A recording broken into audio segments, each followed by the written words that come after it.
That was awesome. Thank you, Scott, down in that corner over there. Thank you so much for that introduction. Interrupting my Vintage SF Live. That's where we are, but we're just a group of guys together with summer for the Rocket Summer 2026. Started by Michael K. Vaughn. Hey, you know what? I thought maybe I should at least get that guy's image up there. There His best buddy, Roger. He actually got us kicked off this morning. I think he posted I don't know. Look at his clock there. It says 6:45. I wonder if that's the time of day that he was recording it. Yes. In the morning. He's an early riser. Yeah. So this is a group of gentlemen who are going to be co-hosts along with some other people. I believe Brandy as well is with us. I don't know. Am I missing somebody else who will be with us doing this one that you're aware of? Steve Donahue, I think, is part of it. Steve is doing it too? Okay. Steve Donahue. I skipped him. Yeah. Because he wasn't in the Boxer group, but he might be there. Anyways, we should introduce ourselves. I'll save myself for last here. Let's go. Okay, I got to make sure I get this right. Let's go to Gavin over here. Hi, my name's Gavin. My channel is Genre Books. This will be Rocket Summer number 3 for me. So yeah, really looking forward to continuing the journey. There's always something new to find, and always a lot of fun finding out what everyone else is reading. Greg. Okay, I'm Greg. My channel is Another Bibliophile Reads. I'm a rather eclectic channel. So you might find science fiction, westerns, mysteries, horror, literary fiction, and so forth on my channel. So it doesn't really have a focus. It's just whatever I want to read. And again, this is my 3rd year for Rocket Summer. So if we get a promotion every year, whatever it is when you hit your 3rd year in a row. So I'm excited. Sounds like gathering stamps for a free coffee or something. Something like that. Punch card. Yeah. Scott. Oh, it's me. Hey, I'm Scott.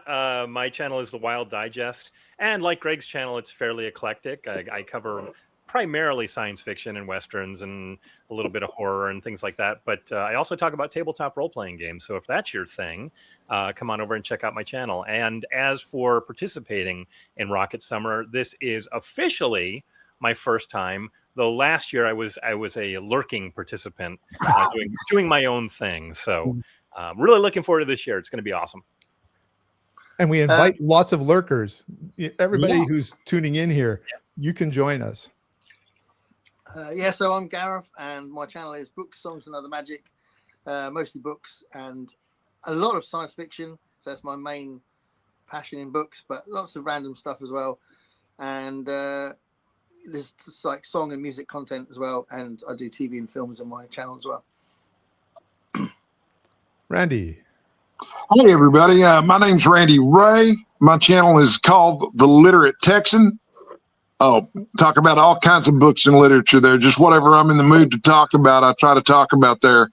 And I am not a stranger to vintage science fiction. I grew up on it. But this is my first time to participate as a co-host of Rocket Summer. I did read the Galactic Patrol by Doc Smith last year, but that was it. That was the extent of my participation. This year, I intend to participate a little more fully. And I'm Richard. Vintage SF is my channel, and this fits right into what I do all the time anyways. So I've been getting into some contemporary novels, science fiction novels, but I'm really glad to return to all these classics here. And I'm very excited to talk about this with you guys. And this is my 2nd year of co-hosting. So I really enjoyed doing this with you last year as well. And we brought into it this idea of doing a live stream as well, just to chat a little bit about it so that we could enjoy that part of being part of this community too. Maybe we should just say hi to a few people who are here that I've seen. We see Buchdeckel has joined us from Germany, but apparently in FIFA right now, they're playing the Ivory Coast. So I guess we're competing against that game. We've got Jeff, by the way, so that's Germany. We've got Jeff in Japan. The Adventures of BookTube assemble. And I'm not sure who we're fighting today. And we've got Goblin is here to the book cave. Nice. And let's see, Captain Finity has joined us. And I think he's asking you, Scott, RuneQuest or Pulp Cthulhu? I don't think that's a game. Not that's yet, a made-up. anyway. Pardon me? No. I haven't covered either of those yet, but you never know. Is Pulp Cthulhu a real game? Yeah. Oh, Oh, yeah. yeah. I mean, it's Call of Cthulhu, and they've done a whole bunch of different genre variants. Mm. So, yeah. Oh, I played the original Call of Cthulhu game back in high school. Yeah, I've played There it you go. back when I was a teenager. I played in Sandy Peterson's RuneQuest campaign. Sandy Peterson Oh, wrote the nice. rules to Call of Cthulhu. Yeah. Oh, yeah. Yeah, I played RuneQuest as well. Yeah. I grew up playing RuneQuest and Call of Cthulhu, but the playing with Sandy came much, much later, of course. We're going to have to do an RPG live Yeah, at let's some do one. point, apparently. Oh, yeah. We could talk about some of the things that we like and some of the pitfalls of doing it as well, and different DMs and all sorts of. Oh, It'll be fun. I'm, Oh, a yeah. little, I'm a little out of date. It was the 80s since I Here's last. what we need to do. We need to play Yes. live online. I'm up And for it. stream it. Yeah. I was hosting a Pendragon campaign for a while, then I got sick and had to end it, but that was big fun.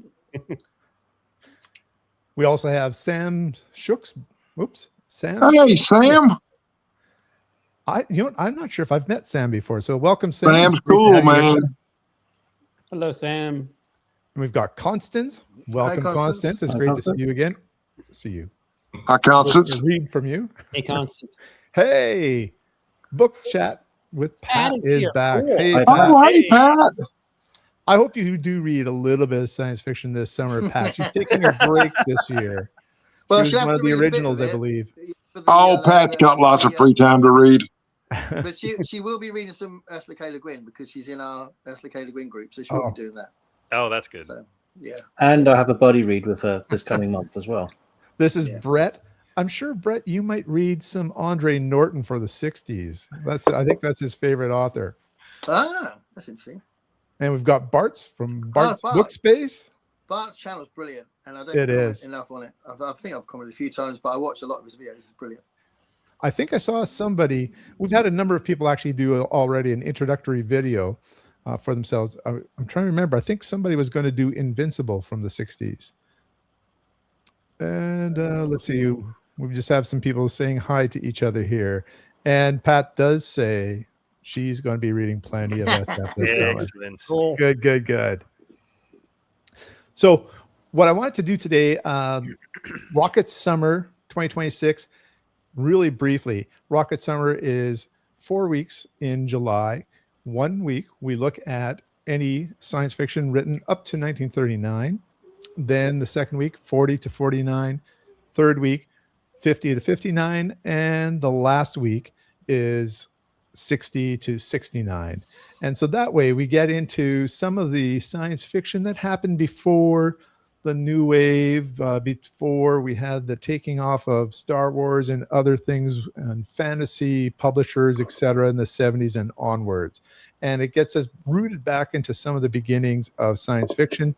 And fortunately, we were just talking about this. A lot of them are shorter books as well. Well, and there's so many short stories. I mean, that's one of the great things Yeah. to celebrate. Yeah. I think Yeah, an event like this. my focus for this is going to be short stories. I think a few people are going to be doing that, including, well, part of the focus for me will be. Looks like we have a few more people joining us here. Ghost Readers in Hi, the Greg. sky. Hey, Howdy. Hey, Greg. We do definitely have a few people here who are doing, what is it called? June on the Range? Yeah. Yeah. Oh, yeah. I'm doing that right now. Yeah. Me We got too. Jack. Welcome, Jack. And looks like they're saying hi or chatting a little bit with each other there. And Jack has his already in plan. Awesome. Oh. Maybe Jack wants to add as we go through some of these what his choices are. Maybe we can disrupt his plans. Oh, change his mind. Let's And- say. Libero Paradiso. Paradiso. This is a new one for me as well. Is it Hey, related to Libero. one of your channels? Yeah, he likes talking about Bring It On. Yeah, Bring It On is definitely on the agenda today. Now, Alien cheerleaders. yeah. But no, do you know La Jetée, Richard? Do I know who? Do you know La the Jetée. film La Jetée? Do you know it? Legends 8. Is that what you said? Sorry, No, you're a little Legends soft 8. for me to hear. Chris Marker's La Jetée. Can you see that on the beginning of the message? Do you know that film? No, I don't. Oh. I'm thinking of an animated film right now. And Wait a that's what you're second, referring was it- to. 12 Monkeys. Wasn't It's, that it's what 12 Monkeys was based on. yeah? Wasn't it 12 Monkeys is sort 12 of Monkeys, I know. Yeah. But it's really interesting because it's a silent, really, really short film, which is just slides, and it tells the story, which eventually became 12 Monkeys. Obviously, they put a lot more into it, but it's a really fascinating kind of strange formatted film. That I think it's worth watching. It's very solemn, but really interesting. Okay. Buchdekel last year read Jules Verne. This year we've got Brave New World. He's going for the classics, I see. And that's right. You don't have to read 4 books either. You can just read one book that goes back into the history of science fiction here. We got Vince is joining us. Welcome, Vince.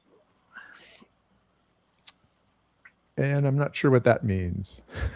No, that's the film that we were talking about. Oh, that's the film you're referring to. That I was having a hard time hearing. Okay, good. Yeah. So I think what we should do perhaps is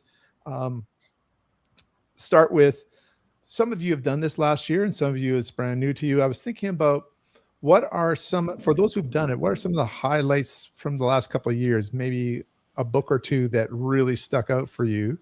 And then for the new people, what are you looking forward to in this section here? So I don't know, Randy, if you're ready, we could go in reverse direction.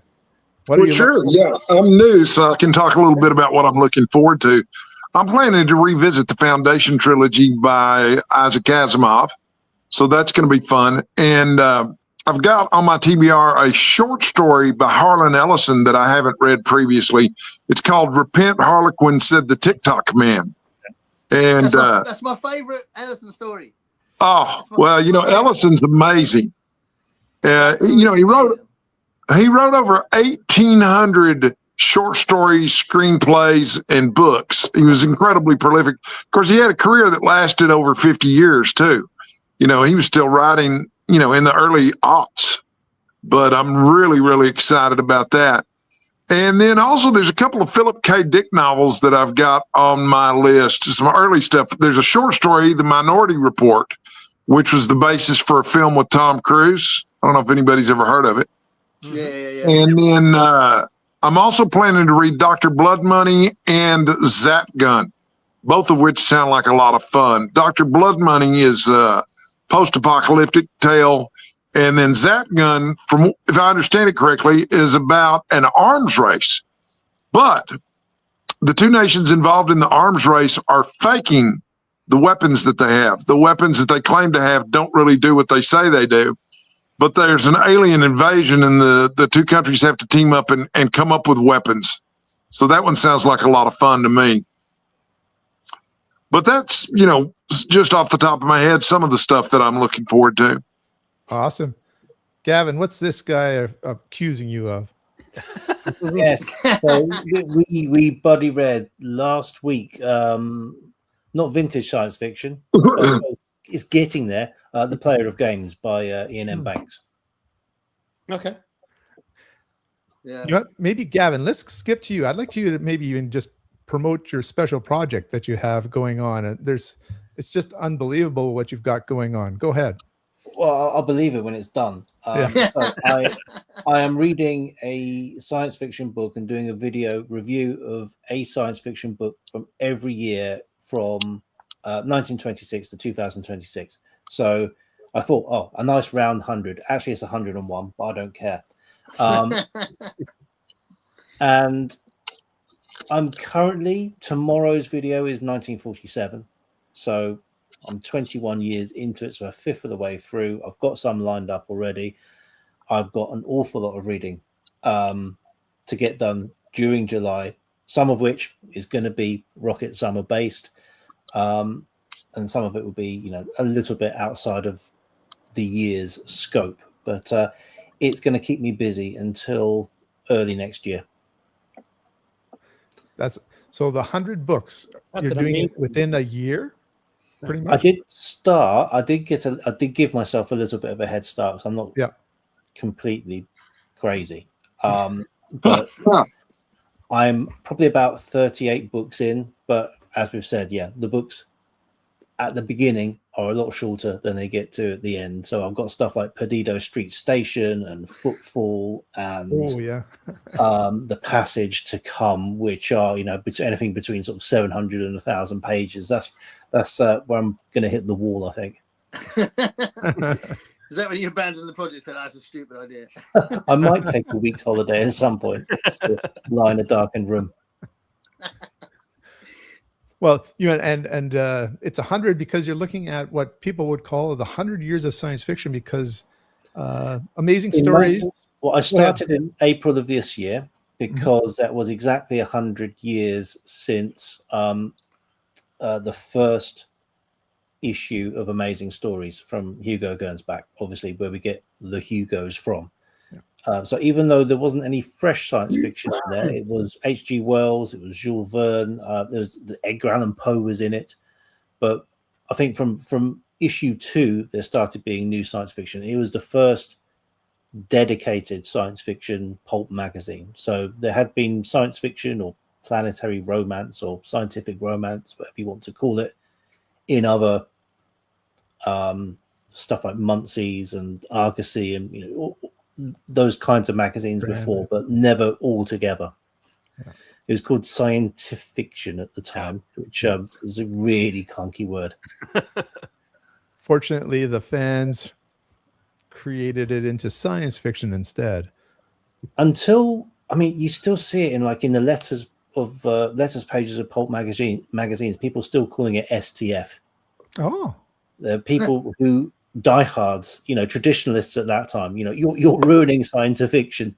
Calling it science fiction. That's an echo of the sci-fi thing, isn't it? It is. Right. There you go. Get upset about that. Well, I think that we just have to open up our arms and accept everybody's word. Absolutely. Mm-hmm. Absolutely. Well, you know what? I'm skipping here, so let's go back down to Gareth there. This is well, I guess we just sort of took a time out for that special project. So, Gareth, you want to talk about anything that sticks out in your mind from the last couple of years? Yeah, so I've been a co-host since it began. I can't actually remember what I read in the first year. I was going to look it up. I was going to look at the old videos, and I didn't get there in time. But I do remember really enjoying finally reading Brave New World last year.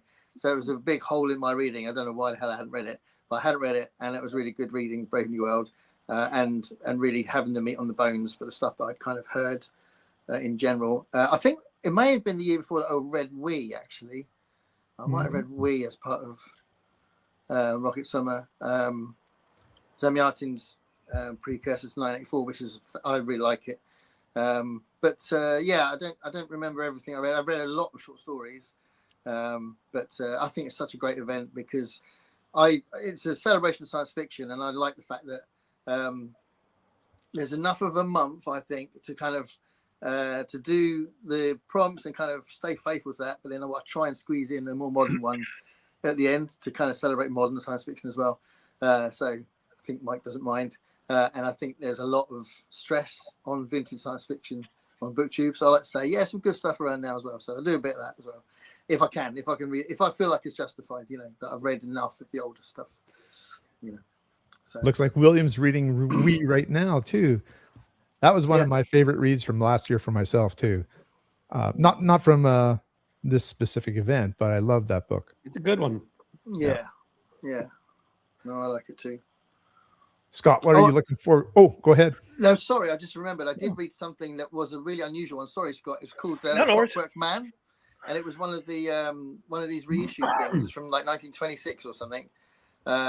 Did anyone read The Clockwork Man? It's E.V. Odell. Yeah, E.V. Odell, yeah. Starts with a cricket match. Yeah. Yes. Yeah. I quite enjoyed that, and it was bizarre. I didn't know where it was going, and it was quite nice to read something so left of center. You know, it was like completely bizarre in some ways. So yeah, that was really good and quite bubbly, if that's the right word, for the 20s. You know, Yeah, not very serious, you know. But yeah, it's good. Sorry, Scott, as you were. No, that's fine. Well, I mean, I didn't actually. Well, no, I did. I posted some stuff last year, but I'm trying to remember if it was on videos or if it was just on my blog. But so that's how I participated last year. And what I did, interestingly, last year was I had a stack of those armchair fiction releases. I don't know if anybody's familiar with armchair fiction, but they've been reprinting old pulp stories, old pulp adventures, kind of putting them in like at their own sort of trade paperback version of an ace double. And they have tons and tons of them. They're about $12 normally, but I got a handful of them through various means. And so last year, I only read those. And I managed to actually find some that represented all of the eras. And I think the standout for me last year was I read You're All Alone by Fritz Leiber. And it's interesting because I know it was just recently discussed. Oh, gosh, who did? Liminal Spaces did a video about it. And it was really interesting. I don't know if you've ever read it before, but it was one of Leiber's sort of urban, I guess, contemporary fantasies. But it's like a precursor to Dark City, the movie Dark City, in many ways. At least that was in my opinion. And that was a big standout for last year. And so this year is going to be a little bit different. I'm not going to read those, although I have still a bunch of them I need to get through. But yeah, armchair fiction is a fun way to go. Mm.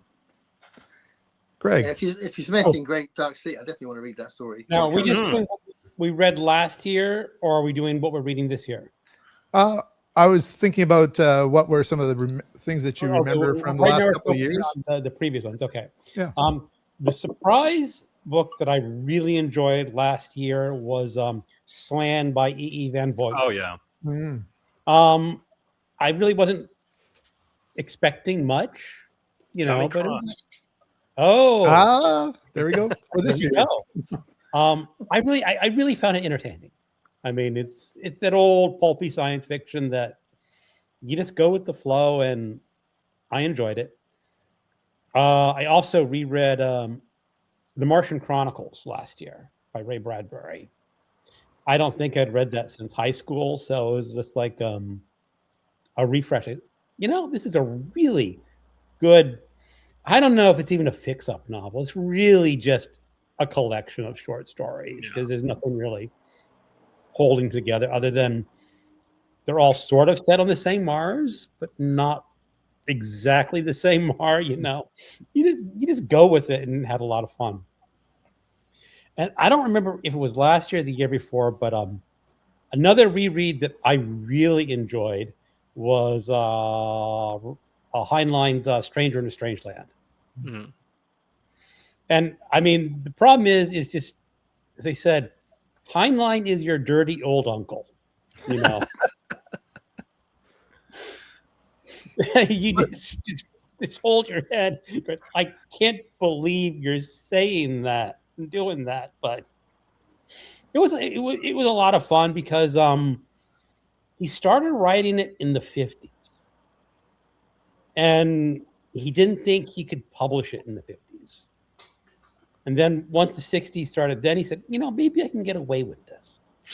And it really was like a pre-hippie novel. But you just felt like why all the hippies back in the 60s and 70s loved that book. Yeah, became part of that culture. It really was. But again, the dirty old uncle parts were just... Did you grok it? I did grok it, but it's kind of embarrassing because some people just cannot. I know Book Chat with Pat just does not gel with Robert Heinlein because he's that dirty old uncle, and it's like. But okay, those are my standouts. All right, and Gavin, you've been with this. By the way, Rocket Summer comes from the very first entry in Ray Bradbury's Martian Chronicles. Talking about rockets going to Mars and calling it Rocket Summer. And so that's where Michael K. Vaughan got that idea, I'm sure. Yeah. Gavin, you've been with the Rocket Summer crew here since the beginning as well. Any highlights that you remember from the last couple of years?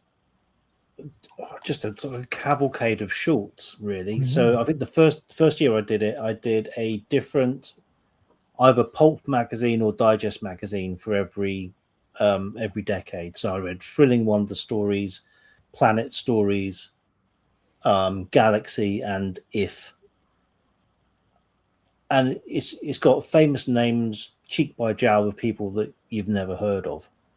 But I do like to try and find something, you know, a little bit off the beaten track. So last year I did a video on some television scripts from Quatermass, which I don't know how well known it is in, you know, that side of the Atlantic, but you know, big night we on the know much these days here, really. But he was the first proper TV science fiction star, and I had like from Penguin Books from like 1960, like the original television scripts with telly snaps in it, so pictures from the show, and the show has been wiped. So this is almost like the last, you know, the last remnants of what's left. So sort of trying to find something like that is just a lot of fun. And then I did 52 shorts last Rocket Summer as well. So I went through the book that you are reading this year, Greg, the Silverberg Science Fiction Hall of Fame. Yeah. Which is just, some of them I'd read before, and some of them were, you know, some of them were new to me. I didn't like the Heinlein in that one, I have to say. I don't know what highline this one is in here. I'll have to look it up. I think it's the Roads Will Roads? Roll. The roads must roll. I've never liked that one. Yeah. Yeah. I was surprised that was the choice for Heinlein, actually. Really dull. Yeah, it's just a bit It's just a dull story. ironically pedestrian. Yes. Oh. It reminded me of airports. Labor relations. Yeah, the amazing futuristic society of automatic walkways. Okay. That went faster and faster as you went up the scale. But you know, that one aside, I enjoyed the rest of them. So you know, if you're looking for one to skip, Greg, it might be that. I've read. Well, we're not talking about.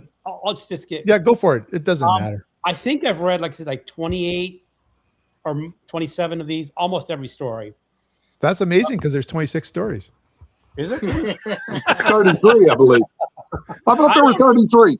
I don't remember the exact, but It's a lot. I've never read them in chronological order before. It's always just picking and choosing over the years. So I thought this would be a really good way to see the progression of science fiction from the 30s, 40s, 50s, and 60s, because this book has them all. It really covers everything that Rocket Summer wants to cover. So that's, as I said, I'm on a different project for the year to read a short story every day of the year. So this will cover the bulk of my days in July. So people sometimes think I read a lot, but man, compared to these guys beside me here, I don't think so. Those are some major projects. Well, yeah, it's not that hard. It's like a lot of short stories are 10 pages, and some are 50, and that's a little harder to squeeze in, but it's pretty easy. Yeah. And over time, it's like you get a lot done. Well, me and Greg are doing the Ballard project, and, and he's ahead of me, and that's you're on Venus Hunters, and I'm on Venus Hunters. Oh, that's good. Oh, we're on the same place. That's good. On the same place. Yeah, it's good to do it. It's brilliant to do it. It's been really interesting. We're in the 60s now, so we're going to go away from Rocket Summer soon. You know, once we read a few more, but that's been interesting reading every single story he's written. For myself, I all of a sudden realized, oh, you know, I didn't look at what I read last year. There was something I suspected I did. I actually quickly looked at my list, and that's why I grabbed down something. You read a script, Gavin. I read comics from Weird Science in the 1950s, the comic book from EC Comics.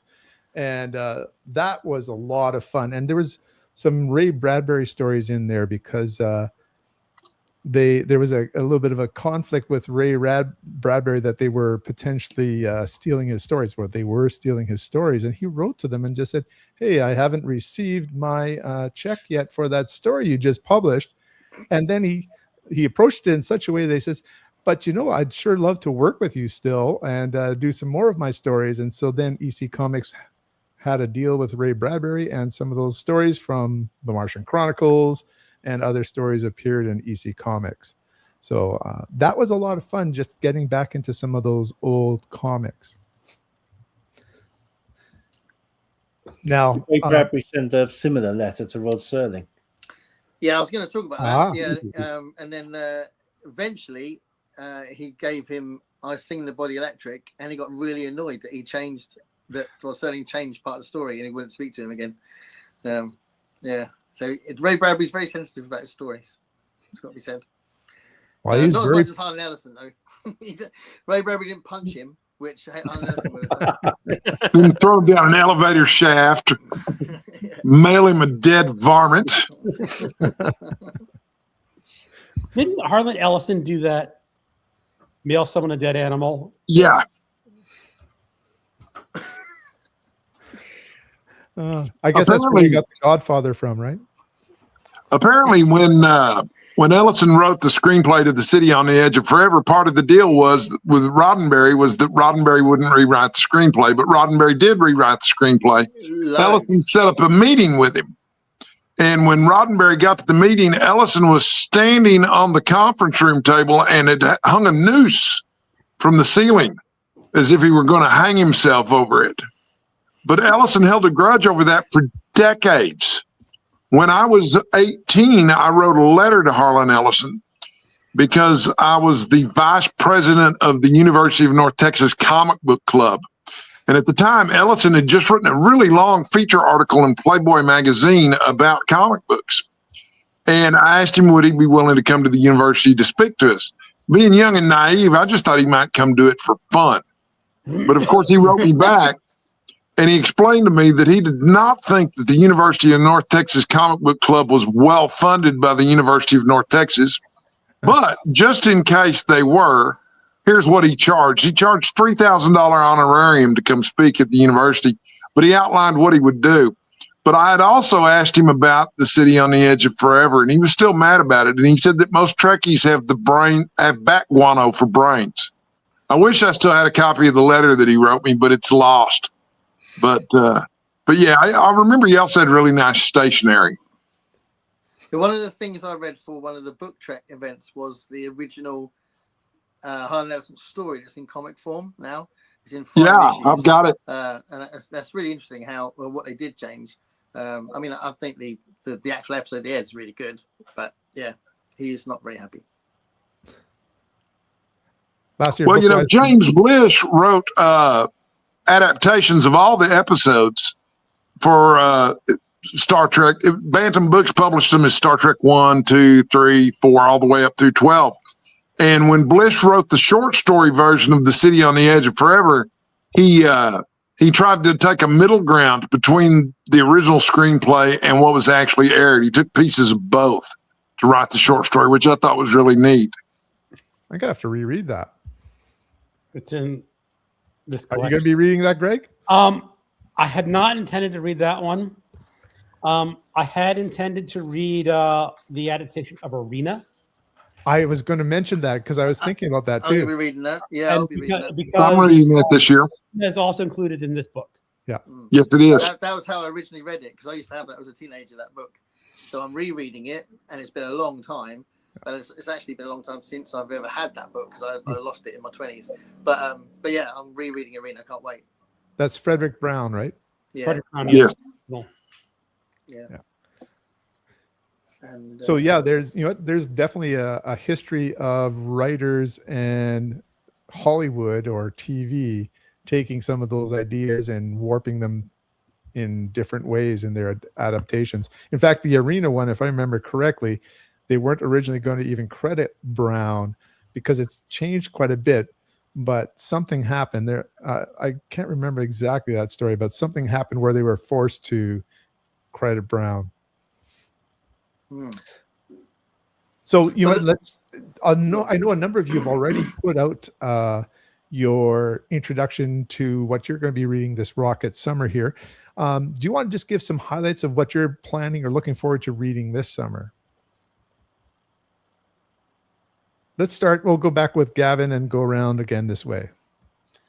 So there is one thing I want to do other than all the other stuff I've mentioned, and that is I mean, I think we sort of noticed as, we either look around the room here or we look at the reading lists, it's all a bit of a sausage fest.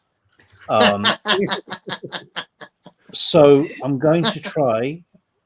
There's plenty of female writers in vintage science fiction. Sometimes they're under pseudonym. Sometimes they're, they're just, out and proud, as it were. So luckily, two of my sci-fi videos are going to be from the 50s. I've got Judith Merrill and I've got Lee Brackett. So they're already included. I'm also going to read Northwest of Earth by C.L. Moore.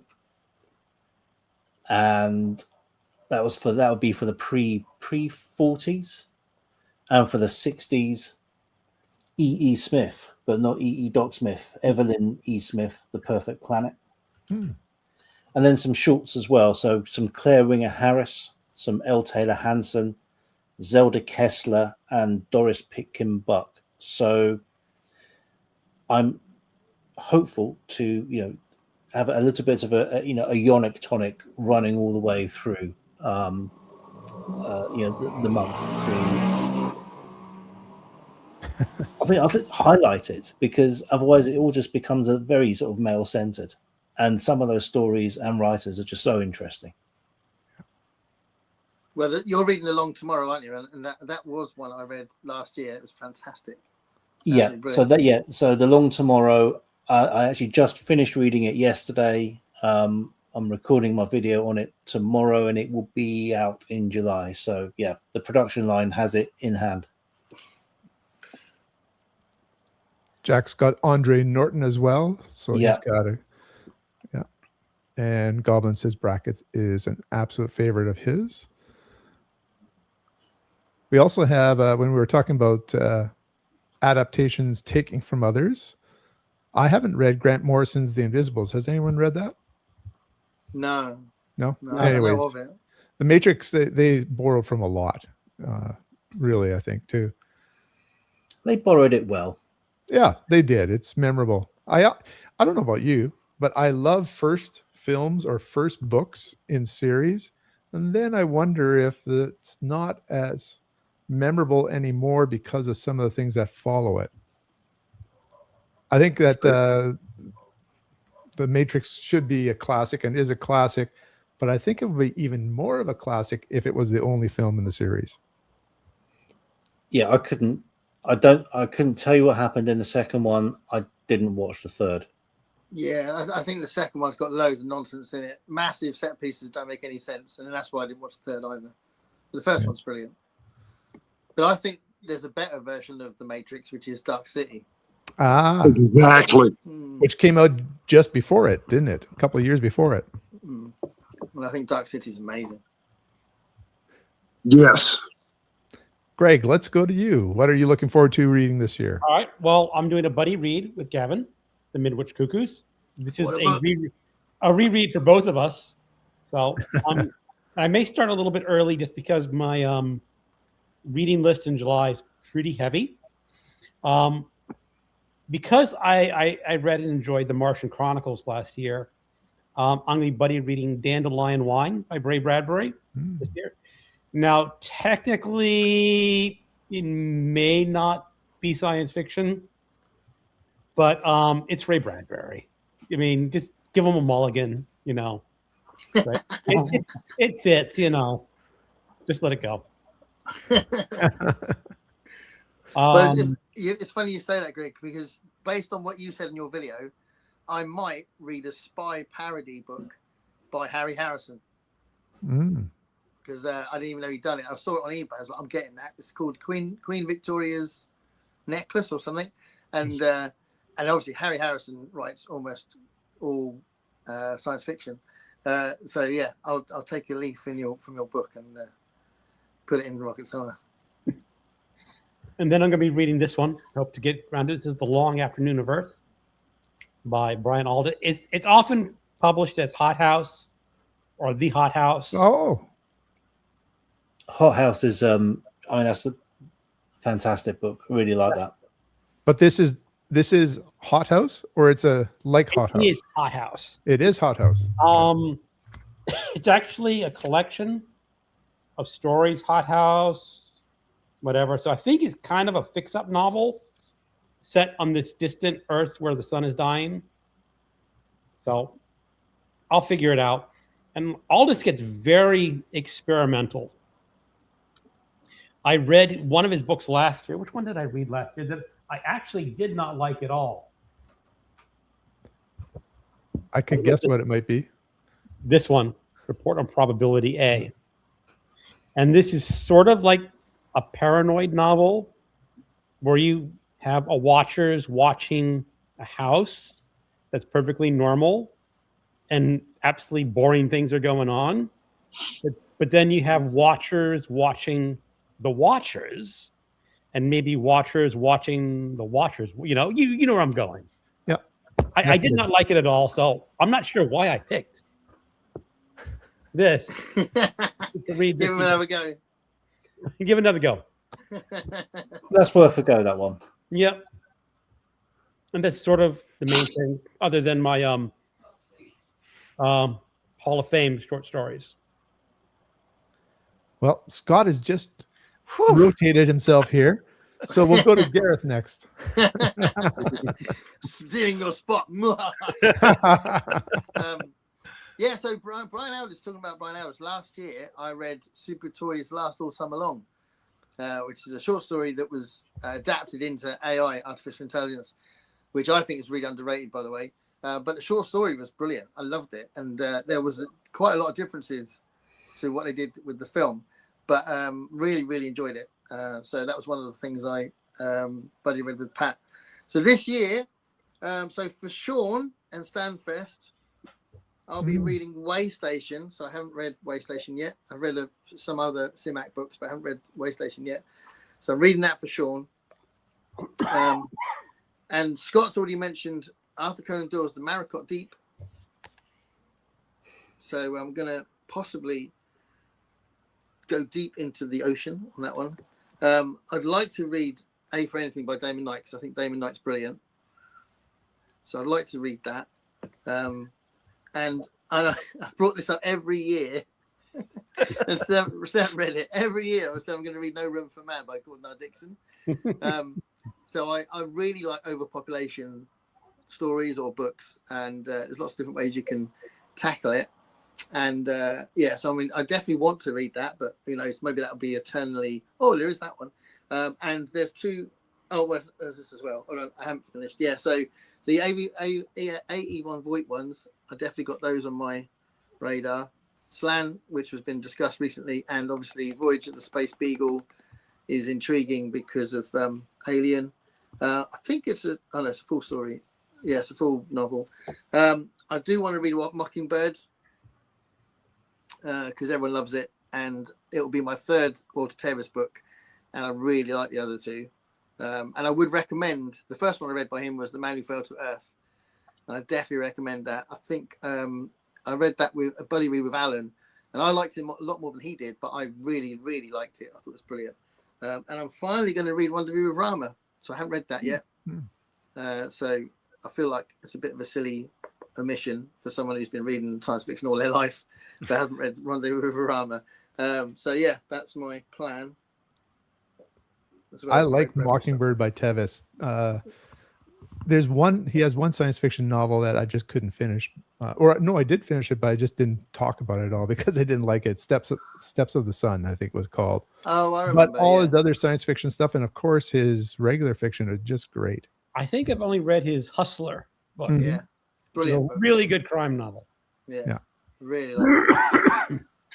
Excuse me. But that was his first book. He grew up in the pool houses. You know, that's kind of like he was kind of writing something he really knew well for his first novel, which makes sense.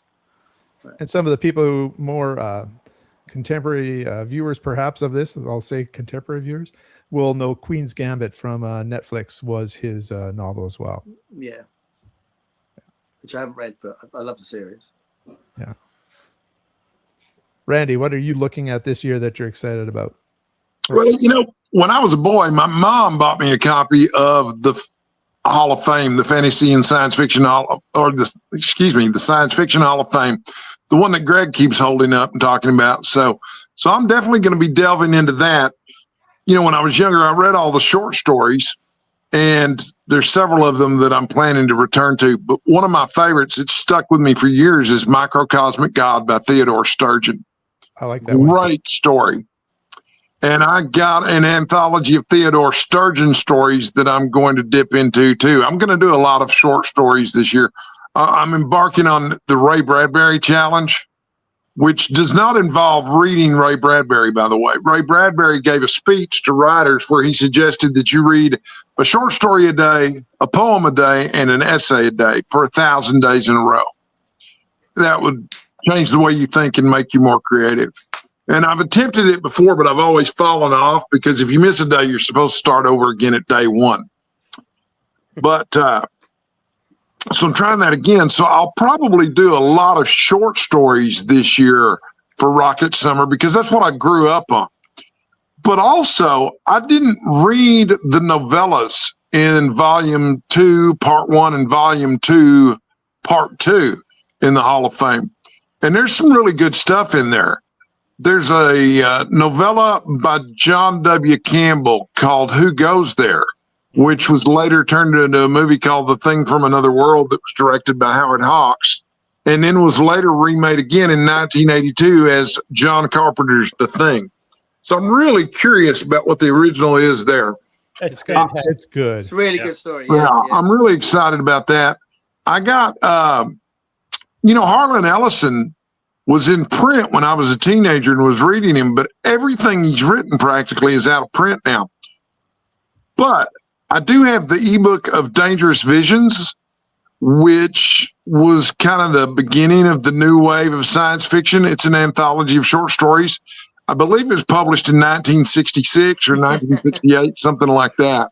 But I'm looking forward to digging into that. And then they recently published something called Greatest Hits, which has got a bunch of Ellison stories in it. So I'm looking forward to digging into that. And then the other stuff that I mentioned earlier. The first big reading project I ever embarked on, well, there were two. There was one I was going to read everything by Robert Heinlein, and I fell off, and I haven't read anything by Robert Heinlein in years and years.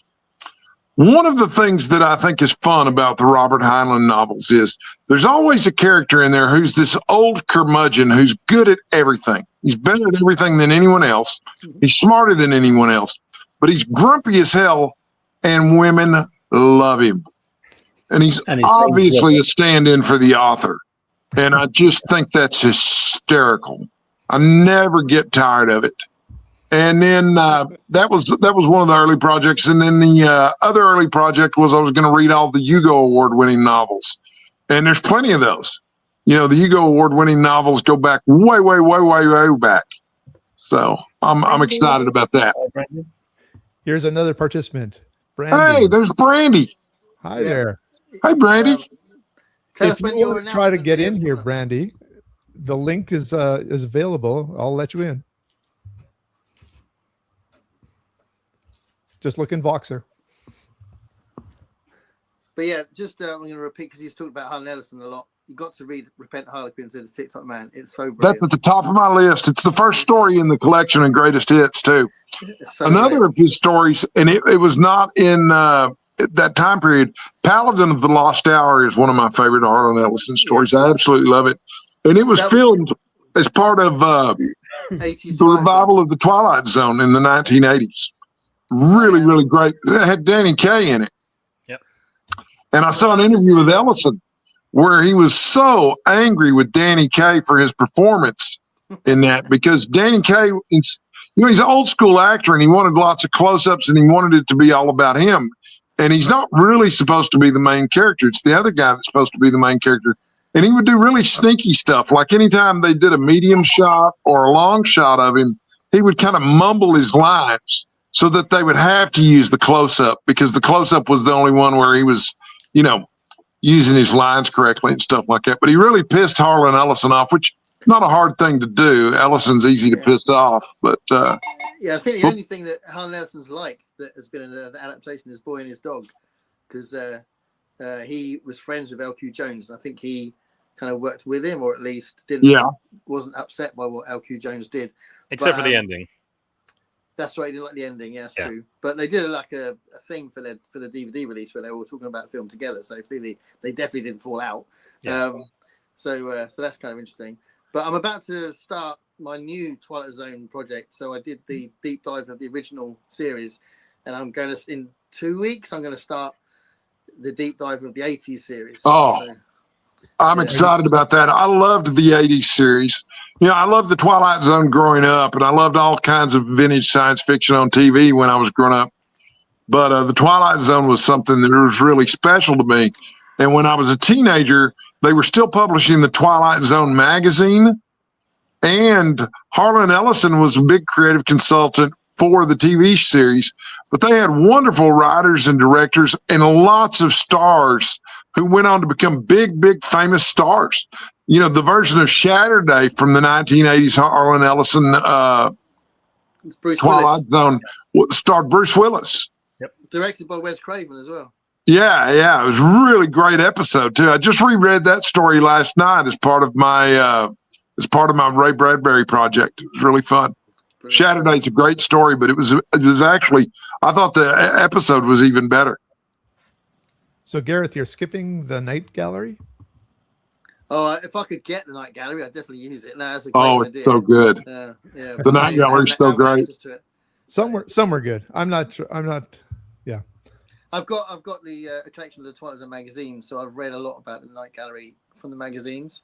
So there's like 6 I think I need to get now. Now I have the complete collection of the magazines. Oh, that's like cool. It has them all. Yeah. Say again. I remember they carried the magazine at the local convenience store. Woody's Superette in Bottom, Texas was the equivalent of the 7-Eleven, and it was always on the magazine rack there, and it was about 4 blocks walk from my house. So when I could afford it, I would walk over to Woody's and buy Twilight Zone, the magazine. I'm just putting some comments up as they come because we're definitely not going to get back to some of those there, and there's some interesting comments. And we need to get to Scott because I know that you have a little bit of a time crunch today too. So what are you getting into that you're looking forward to? Well, I kind of rolled the dice this year to make my picks. It's trying to pick your favorite kids, and I don't have kids. That's even more difficult. So yeah, I went into I basically just looked for decades and kind of randomly pulled stuff, which is why I wound up with 2 books on Atlantis. So that's not such a bad thing. But of course, yeah, as we already talked about, I'm doing Maricot Deep first. So Gareth and I'm sure we'll be exchanging notes. Then I'm going to follow that up with an H.G. Wells I've never read, which is Star Begotten. I don't know if anyone else has never heard of that one. Yeah, it's one of his lesser known ones. It's from the mid-30s. And then Gavin, Donovan's Brain, which apparently is quite a fun read. So I'll be looking forward to reading that. Interesting. Yeah, that's great fun. And then again, my return to Atlantis, Attack from Atlantis, Lester Del Rey. And this one, as I had mentioned in my TBR video, is one I've actually been trying to get my hands on for a while, as weird as that sounds. And then this was sort of the more personal connection. This is just sort of an oddball from my father's personal library. My parents are no longer with us, but I rescued this one and a few other paperbacks from there, and it has like the mailing label from the house I first grew up inside. Wow. So there's like a neat little nostalgic connection to it. So I'm going to read The Space Barbarians by Tom Godwin. I know absolutely nothing about it, but that's just my sort of 1 per week for the month. And then, as I had mentioned also in my video, I've got stacks and stacks and stacks of short stories like all of us do. And so I'm sure I'll be dipping into those periodically. So yeah, it should be a nice full month. And then I'm also trying to squeeze in writing because I've got 3 deadlines. But yeah, it should be a good rocket summer. Tom Godwin, isn't he the one who wrote the short story, The Cold Equations? Yeah. Is that right? Yeah. He wrote a lot of short. That's the only story I've ever heard or ever seen his name attached to. So that'll be interesting to hear what you have to say about that. That's in there, yeah. Yeah, it might be rubbish. I don't know. Only one way to find out, right? Yep. Well, you know what? I got an anthology series that I haven't got into yet. They look like this. Oh, yeah. And they're science fiction of the 30s. So obviously that fits where I'm going to be going. One of the cool things about this book, it looks like Randy Ray might have it as well, is that they have at the beginning of each of the stories, they have the image from the original magazine that they came out of. Oh, very And cool. Nice. this one's here from a Stanley G. Weinbaum. I'm probably going to read that one for sure.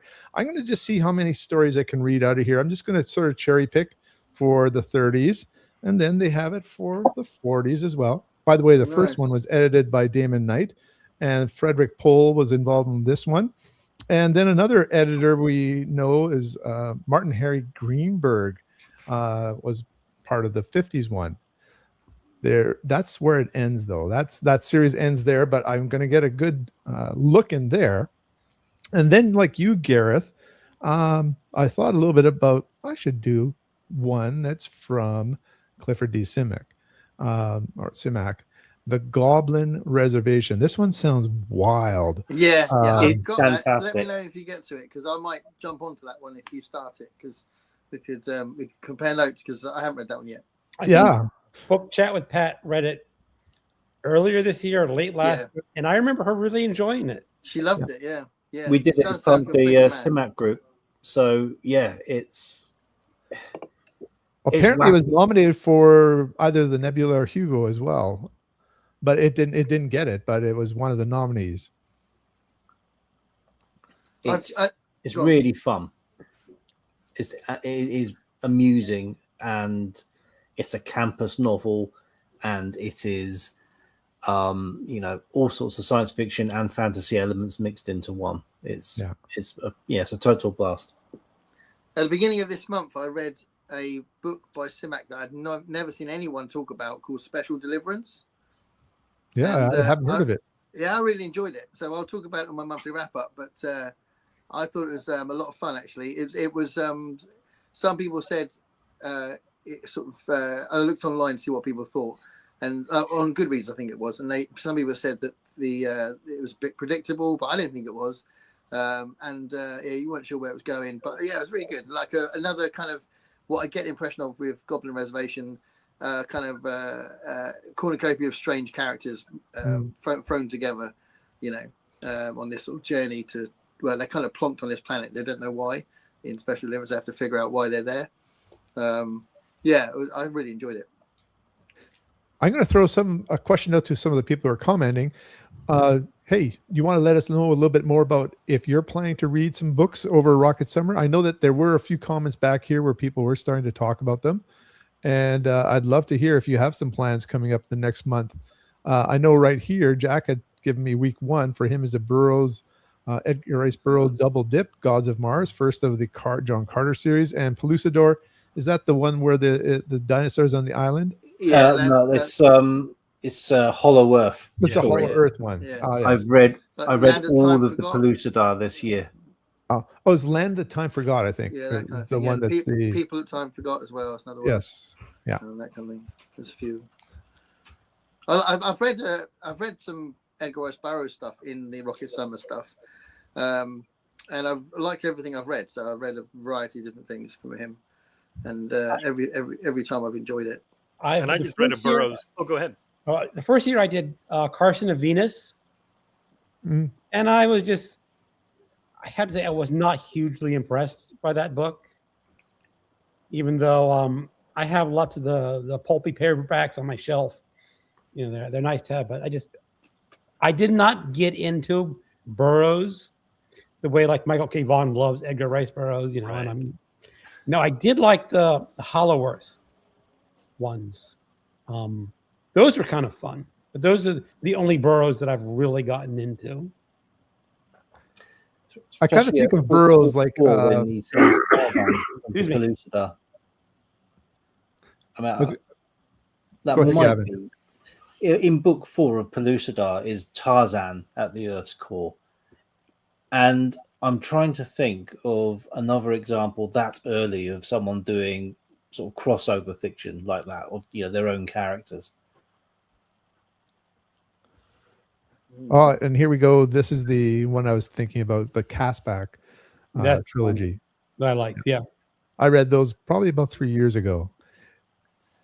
That's And Jim. there's a bit of a formula, but this is a formula that I think there's a lot of adventure fiction have. There's a damsel in distress, or the damsel might be a smart mouth lady, and gives it back to the guy, and somebody gets kidnapped and they have to find them again. There's some, maybe I should just call them tropes, but that seem to repeat themselves a lot in at least the Edgar Rice Burroughs books that I've read. But they're just sort of fun, straightforward entertainment. Well, the Gods of Mars, I know he did try and build up the world building loads, and that he added another kind of 3 tribes or something on Mars. And I remember kind of being surprised at how much extra world building there was, because it was only the second book. So Princess of Mars sets up about 3 different types of Martians from what I remember, and there's like about 6 by the time you get to the end of Gods of Mars, something like that. So And wasn't there like a color assigned to each one of those? Yeah, Yeah. the different colors. Yeah, I didn't like it as much as the first one. It's got to be said, but I read that in January actually. But yeah, it's fun. Yeah. Speaking of Sword and Planet, does anybody else here like the John Norman Gore novels? I like the first 6. The early ones before they got real sexual were really great, weren't they? They were They were just terrific. And then he got this bent. Yes. They became unreadable. Oh, yeah. Yeah. But he's still writing and publishing them. He's got to be 90 years old now. Mid-90s. Yeah. But he's still at it. So Now, maybe he's found the fountain of youth. Now, do we know if he's still on that weird slave bent of his, or did he go back to the old style? I think he is. I think that may be the fountain of youth. Maybe what we all need is to find some slave women. Let's move on. The comments are going to get exciting in a moment. Trust me. Counterclock World by Dick. You know what? I don't know if I know that title. Yeah, I read that one. Yeah. But I was concerned, I don't know if people like this idea, but me and Greg did take part in an event, like not last December before that I created called Dick the Halls, when we read Philip K. Dick in December. I love that. I was going to bring that back because I've got loads of Philip K. Dick to read. So I was going to do that in this December. So keep that in mind. If you want to read some Philip K. Dick in December, Dick the Halls. I'm in. Well, I'm doing Philip K. Dick in September and October. Okay. I'm doing Valis and Radio Free Albemarle. So you're like doing Dick Full. Now, if you don't know sounds like a medical problem, to be fair. that Radio Free Albemarle was his first attempt to write Valis, and he wasn't happy with it. And he put it in the drawer. And then someone, after he died, said, "Okay, let's just publish this one." So it's published anyway. Yeah, So I'm doing that with Alan at Big Hard Books and Classics, and at least 1 or 2 people. I think Constance Campbell mentioned in our comment, Radio Free Albemarle. Does it count? No, it's like 70s or 80s. But it's our attempt to read these 2 books and see what he failed at in Radio Free Albemarle, or what he didn't think was successful at it. Oh, that's an interesting way to look at it. Cool. Anyone read Murray Leinster's Operation Outer Space, or any Murray Leinster? I've read some short stories by Leinster, but I don't think I've read that. I've read a couple of 2 or 3 of his novels. He did Space Tug and something, Space Station and Space Tug. It's the 2 novels together, and he's very sort of a little bit super science, but just very sort of can-do attitude of, we need to solve this problem, and they go to the workshop, and half hour later they've solved the problem. The rocket. They're fun, and I mean Leinster's brilliant. Burroughs gave the audience what they wanted. Definitely, I would agree. Kidnap women. Man, you're just trying to get me in trouble here. It's funny though. I got to interject. So I just read, a Burroughs novel for June on the Range, and it involves a woman getting kidnapped. I'm not kidding you. Did anyone look in his basement? second week, they have Edmund Hamilton. One of the questions I had is some of the authors that people may not have heard of. And I think we're actually coming up with that with the people who are commenting here as well. There are definitely people that have never heard of Edmund Hamilton, for example, The Face of the Deep, 1943. There's actually quite a few Hamilton novels out there. When Worlds Collide, I think, is his big one. That's not Hamilton, is it? That's Philip Wiley. Philip Wiley, Wiley, yeah. who also did. I read that one last year. Not Russell Crowe Gladiator. He did basically it's like the proto Superman story. That was Gladiator, right? Yeah. Okay. Yeah. Let's see what else we have here. Third week for So more like the TV show, Gavin. Yeah. Yeah. They're all called Wolf and Jet. I've got that one. The Deep I'm not Range. reading There it. you go. I did That's see an that underwater in- one, correct? So, yeah, I mean, it's like underwater. I have that. Underwater Arthur C. Yeah, Clarke. I've never read it, but I have it. Yeah. Well, lots of us are going underwater this time. Yeah. Yeah. Atlantis and It's underwater. climate change, isn't it? That's why. I get it. There's a lot of PKD to find in the Golanx SF Masterworks there. There's, I don't know, 10 of them or more. Loads. Yeah, probably even more. Yeah. There we go. Stanislav Lem, Return from the Stars. Awesome.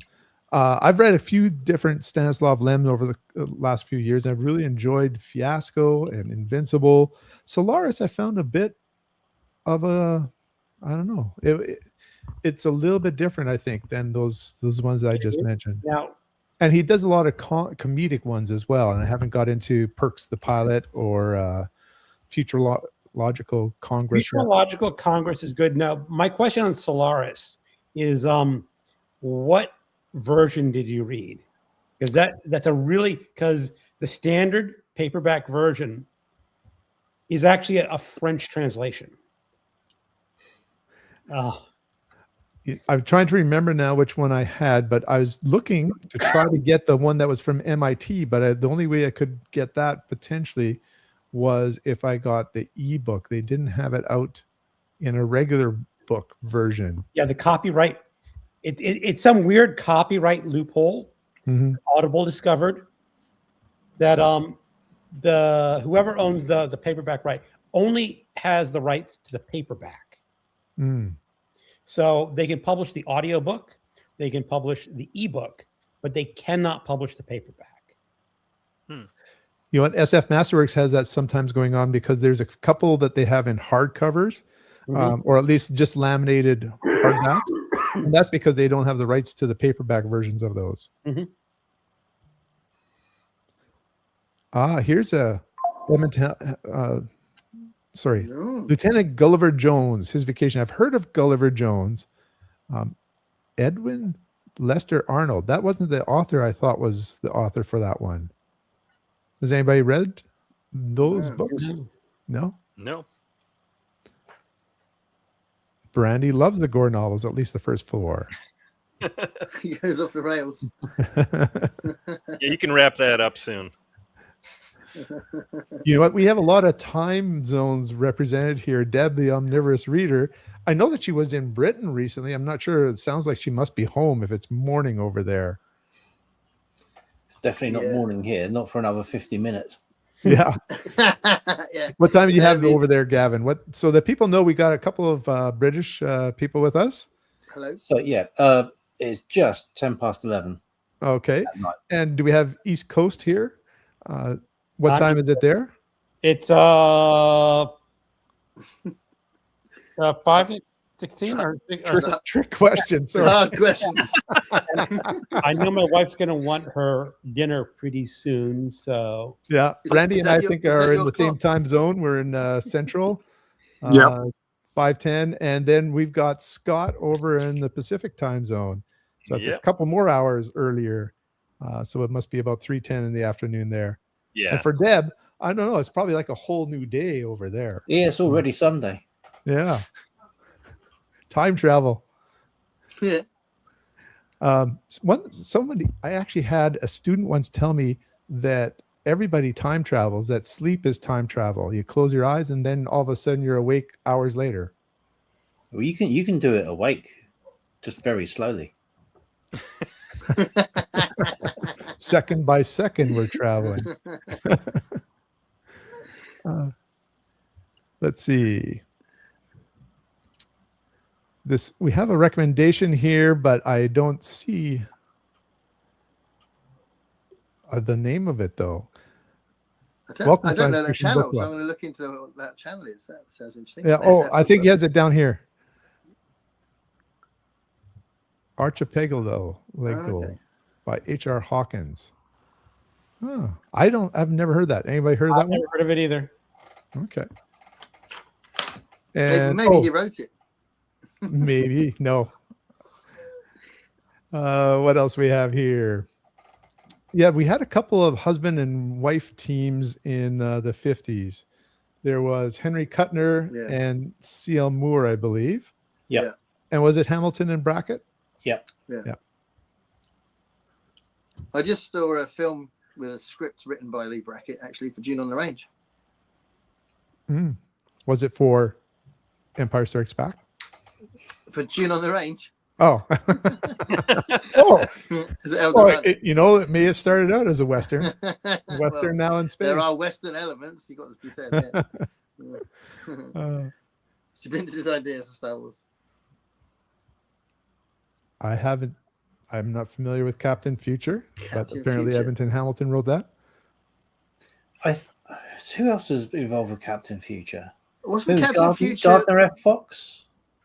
I've got a feeling he was involved at some I point. think there wasn't a short-lived series that JMS wrote that was something like Captain Future.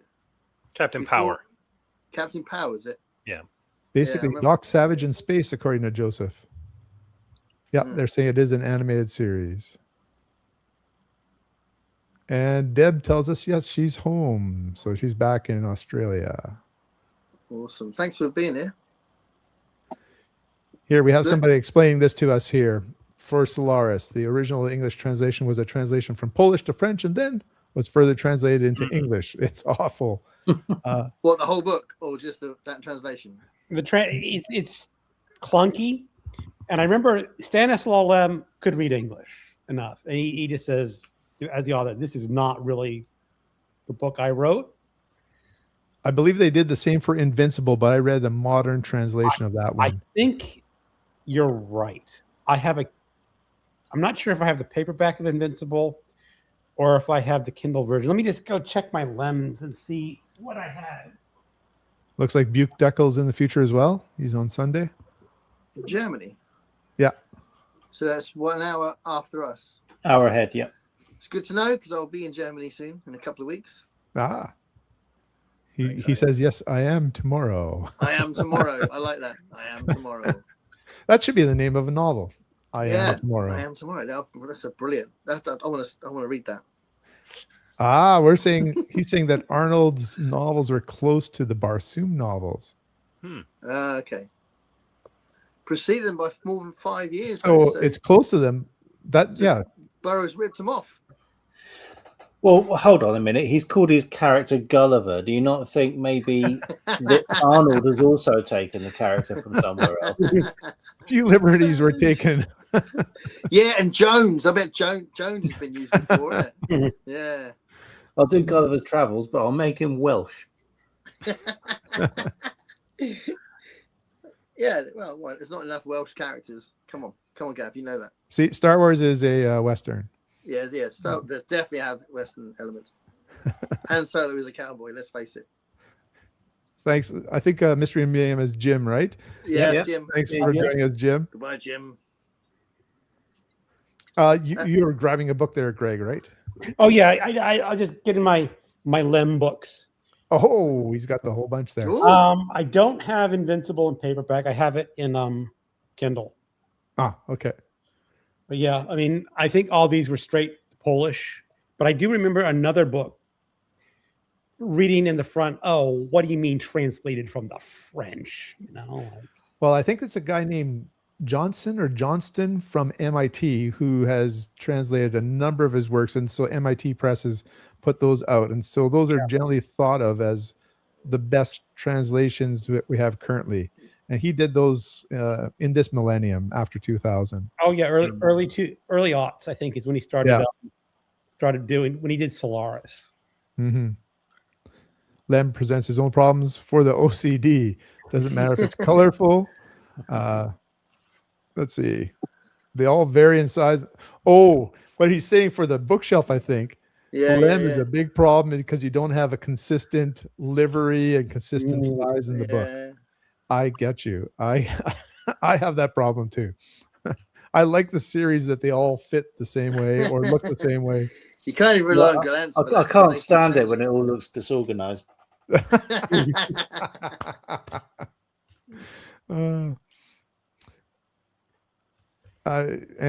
Maybe I shouldn't have mentioned Star Wars, but it is classic fairy tale, lost children, dead parents. There's I believe there's a Japanese film that it's somewhat based off of as well. The Hidden Fortress. Yeah, Hidden Fortress, Yeah. Kurosawa. Yeah. If it was called Lost Children, Dead Parents, I don't think anyone would have seen it. Just saying. Not a great title. I don't know. Disney might have bought it a lot earlier than they did. Long Tomorrow is a great novel. I read a novel recently also by Robert J. Sawyer called The Downloaded. And what it has in common with the Long Tomorrow is that when there's a nuclear disaster, you know who survives? The Mennonites. Because they were already set up their community in that way, and they're sort of separate from the large cities. Yeah. Well, yeah, I mean, EMP is going to have no effect on someone who still uses millstones. Exactly. Right. I guess the Amish would be the same. Yeah, same idea. Yeah. Yeah. All right. You know what? I want to know. Let's see. Where are we at here now? We're at hour 17. I was going to say about authors. Perhaps you did have some authors in mind that we could talk about that perhaps other people haven't read, but you think are really worthy of reading. Can I recommend two books? Can I recommend two books? Yeah, go for it. So I've got one with me, and the other one I haven't got with me. Not here. I've got about 3 copies. But this I want to recommend because you may have read this anyway. But The Stars My Destination, Alfred Bester. Also called Tiger Tiger, but it's absolutely amazing. And it's kind of like, is it the Count of Monte Cristo? I think it is, isn't it? That Yes. It kind of rips off, but it does it in a very unique way. And I think every chapter, there's something else that it's bringing to the table.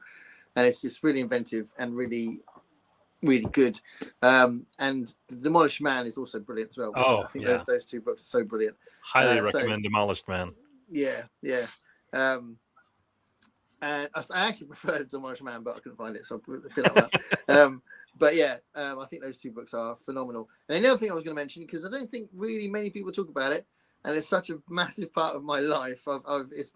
It's been a mainstay since I was like 13, and that's The Stained Steel Rat by Harry Harrison. Mm-hmm. It's a lot of fun, and I think everyone will really enjoy it. It's very short and it's very funny, and it's got a great character to it, as in, the book itself has got charisma, and it came out in 1961, so that could be good for the last week. This one's the 50s, but yeah, just wanted to mention those 2 books. Thank you, Richard. You're welcome. Anyone else have some authors or books that they think people may not be familiar with but are really good? I know he's already been mentioned, but this book, which I'm reading this coming month, I don't think gets mentioned enough. It's Crystal World. So I think it's fairly difficult to get hold of compared to The Drowned World and compared to The Drought. But this is the 4th book in his. Well, I mean, he disowned the first one, but Ballard destroyed the world in 4 different ways. So, high winds, flooding, drought, but then it goes very odd. Forests. I think it's a forest in Africa. It starts to just crystallize, and everything around it begins to crystallize. As crystals expand.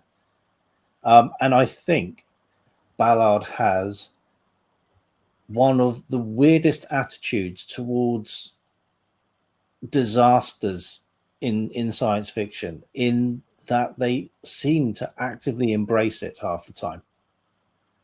Right. Certainly in the drowned world, there's no attempt to even escape what's happening. They go further in. They head towards the peril, as it were, which I think is it's quite the attitude to strike. Well, I'll tell you what, me and Greg have obviously been reading a lot of his short stories, and Right. all of these different things that he creates in the short stories, I would say the characters never seem surprised by any of it, actually. So, yeah, that's interesting. That I think his characters seem to be just kind of seem to cope with everything really well. So if they're doing that in those books as well, that's kind of funny. I think possibly that's his upbringing. He's Stiff upper lip. no his history. The fall of Singapore, whatever it was. He was surrounded by people with the stiff upper lip, saying, "Okay, right, well, let's deal with this problem as it comes." Yeah. He's got a very sort of pragmatic attitude to dealing with things in his books, I find. Which is odd for fiction, because normally you want to heighten the tension, but it is. Although I have read one of his novels, so we read loads of short stories, but the one novel I have read is High Rise, and that goes off the charts. That is hysterical, as in not laugh hysterical, but as in crazy. It's that angry hysterical. So Okay, I guess, not read that one. That's his sort of overpopulation type story, yeah, isn't it? yeah, and it's all set in this like ultra extreme multi-story residency, and it's just like it's a rich and poor allegory, and it's savage. It's really savage. So yeah, that'd be the other writer. I know it's spoken about Simak as well, but there's so much Simak to get hold of, and we just read in this last week and did a video earlier today on his overpopulation book, which is called Why Call Them Back from Heaven, and that is a very different take on the overpopulation problem. So it's one of those classic sci-fi situations where there's not enough room. What are you going to do? It's such a great way of dealing with stuff. Oh, can I just say sorry? I keep talking, but Robert Sheckley did a fantastic overpopulation short story, and it's called The Minimal Man. If you can find The Minimal Man by Robert Sheckley, it's really good. It's very inventive the way he tackles it, and it's also very funny. But yeah, The Minimal Man. Try and find it. It's really good. Brandy brings up a book and an author that a lot of people may not know as well as Robert L. Forward, Dragon's Egg. I've read that. That's really fascinating examination of different life forms. Hold on one second. That reminded me along the same line is Hal Clement's Mission of Gravity. Mm-hmm. That's what I was thinking too. Just what would a life form be like when the gravity would crush any other kind of form out there? So it's fascinating. Brandy's a massive Hal Clement fan as well. So looks like Deb has enjoyed Stainless Steel Rat as well for you. We got a short story here by Peter Phillips called Lost Memory. I'm not familiar with that author or that story. I'll look it up. Thank you for the recommendation. And Chris has just started. We've been talking about Vermilion Sands here. Have you read that collection or some of those stories? They're appearing on our stories. Yeah. There are. I kind of remember Vermilion Sands. It did not stand out as one of my favorites in the collection. But there's several stories that are set in Vermilion Sands, isn't there? Yes, it's something that like hyper technology stuff. Hal Clement. Brandy likes Hal Clement. Great. I want to mention, I was thinking about two authors who are kind of one-hit wonders. And recently, I think that they're starting to come more into the public's attention. One, obviously, is in public attention, but you may not have read the original story. The only science fiction novel by Pierre Boulle is Planet of the Apes. He's written several. what other books that are science fiction from Pierre Boulle? Hold on. Okay, I'm He's being got one corrected here, himself. and I've got to read them. But I read that book. I never saw the movie. I read that book when I was in middle school, and it and Childhood's End by Arthur C. Clarke made me a science fiction fan in middle school. Charles Zen's amazing. yeah. I like with Planet of the Apes. I like the fact that there is a twist, but it's different. And Yes. it's like a narrative kind of who's telling you the story kind of thing. Which is It's not something they could film. It's something that No. only could be done in a book. Yeah. I have to step away, guys. I'm really sorry, but it's been a lot of fun. Thanks, Scott. Thanks, Yeah. Scott. We Thanks. look forward to I got one talking too. about more vintage SF with you. Absolutely. We'll do it again. Yeah. Take care, everyone. We should do a wrap up one at the end of the See you month. later. Anyways, go ahead, Greg, with what you had there. I said, I got the wife's going to want dinner pretty soon, but this is Garden of the Moon by Pierre Boulle. I believe this is science fiction. Garden of the Moon, Hitler is Dead. I don't have my glasses. Kind of hard to read this cover. You want to just throw us the cover again? Because I just made you a little larger there. Okay. That So those are definitely short stories? no, it's a novel of some sort. Oh, well, look at the cover. Yeah. It definitely looks like science fiction. It says here we go. Hitler is dead. The German scientists have joined the victors. What started out as an inspired collaboration turns into a fatal race of the brilliant something scattered across the earth, joined to build up big powers. So maybe it's just a thriller with a very science fiction-y cover. Hmm. I don't know. I'll have to look for that one. Hmm. The other one I was going to mention is George R. Stewart's Earth Abides. Oh, I I love think that's been getting more and more attention. But if you haven't heard of it, it is a very great apocalyptic novel with a pandemic.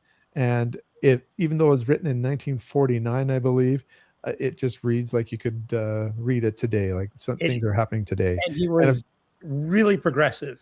Yeah. It was a big inspiration for The Stand as well. I read it last year. It's really good. Yeah. I So too Catherine, have to there's a call couple it of a books I've night. read here. He also wrote another novel called Fire. And that was more, that's a That's natural science disaster. fiction, but that is, from what I understand, is he kind of really predicted what wildfires could become. Ah, yeah. I think he has something also about a hurricane or wind as I have the well. one Storm. I could not finish Storm, Mhm. but again, same premise. He was investigating what weather is really like and what it could become. You know, Has anybody read the Bass books? I have them up on my shelf, but I haven't read them yet. I've got them, but not read them. the bass. Yeah. TJ Bass. TJ Bass. I'm the God intrigued. Whale and Half Past There you Human. go. Okay. Well, Deb, you'll have to Y'all have to forgive me, but I have to duck out of the call now too. Yeah, I got You it. know- As I said, it's Thanks for having me on. let's end it Thanks, here Ray. too. So everybody, thank you very much for joining us. And we can do, as you were mentioning, we could also do a follow-up at the end. I That'd think be a we lot of should. fun to see how it It'll be goes. good. It'll be good fun. Yeah. See how many of these books we promised to read, we read. Accountability. Can I do one more recommendation quick? Definitely. If you have to go, So- Randy, go. And we'll just hang on for a minute here. Yeah, so I'm just 10 pages away from the end of this, and it's just so brilliant. Earth Martians Go Home by Frederick that's a Brown. great cover. Yeah, it's an amazing cover. I'm so glad to have this edition. But it's really funny and it's different and it's just really good. So yeah, they were green, they were little, they were bald as billiard balls, and they were everywhere. And Gareth, our video talking about What Mad Universe is next Sunday. A week tomorrow. Actually, that's good. Is there anything you want to promote that's coming up on your channel right now?